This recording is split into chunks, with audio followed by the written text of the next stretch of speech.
নমস্কাৰ গ্ৰহণ কৰিব। আমি বৈৰৱ বন্ধাৰ প্ৰাথমিক শিক্ষা খণ্ডৰ অন্তৰ্গত JM বুজাবুৰা ME স্কুলৰ শিক্ষাৰ্থী হওঁ। আমি বিকশিত ভাৰত বিলাসনৰ অধীনত এটা প্ৰকল্প প্ৰস্তুত কৰি উলিয়াইছোঁ।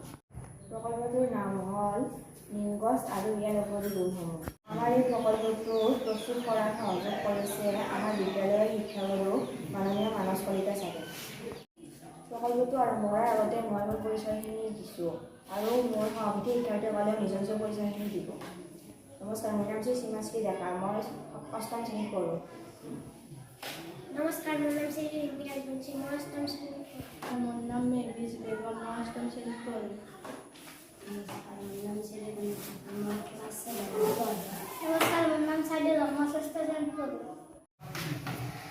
এই প্ৰকল্পটো লোৱাৰ আমাৰ প্ৰধান উদ্দেশ্য হ'ল নিম গছৰ পৰা মানুহৰ ৰোগ নিৰাময় হয়। ইয়াৰ ঠাইৰে দাঁত পৰিলে মানুহৰ দাঁত মজবুত হয়। ইয়াৰ শিপাৰ ৰস গৰম পানীৰ লগত খালে শৰীৰৰ শক্তি বৃদ্ধি হয়।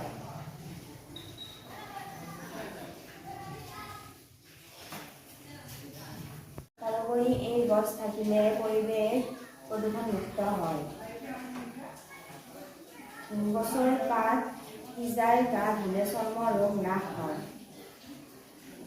এই গছৰ বিভিন্ন অংশৰ পৰা ব্যৱহাৰ ৰোগ, জ্বৰ, কাহ, যকৃতৰ বিষ, নলী ঘাঁ, বমি, জণ্ডিচ আদি নিৰাময় হয়।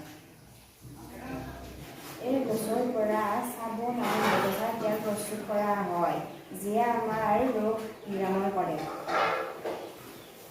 ইয়াৰ ডাল-পাতৰ গুৰি কীটনাশক হিচাপে ব্যৱহাৰ কৰিব পাৰি। আমাৰ এই প্ৰকল্পটোৰ মূল লক্ষ্য হৈছে আমি আমাৰ বিদ্যালয়ৰ ওচৰে পাজৰে থকা গাঁওবোৰত নিম গছৰ গুণাগুণ জনসাধাৰণৰ অৱগত কৰি ঘৰে ঘৰে নিম গছ ৰোপণ কৰাৰ এক জাগৰণ কৰি তুলিম। আমি আমাৰ বিদ্যালয়ৰ চৌহদত নিম গছ ৰোপণ কৰি পৰিৱেশ সুৰক্ষা কৰিম। বিভিন্ন প্ৰচাৰ মাধ্যমেৰে ইয়াৰ গুৰুত্ব আৰু সুফল জনমানসলৈ আগবঢ়াই নিম। এই আমাৰ প্ৰকল্পটোৰ উদ্দেশ্য আৰু ব্যাখ্যা আছিল।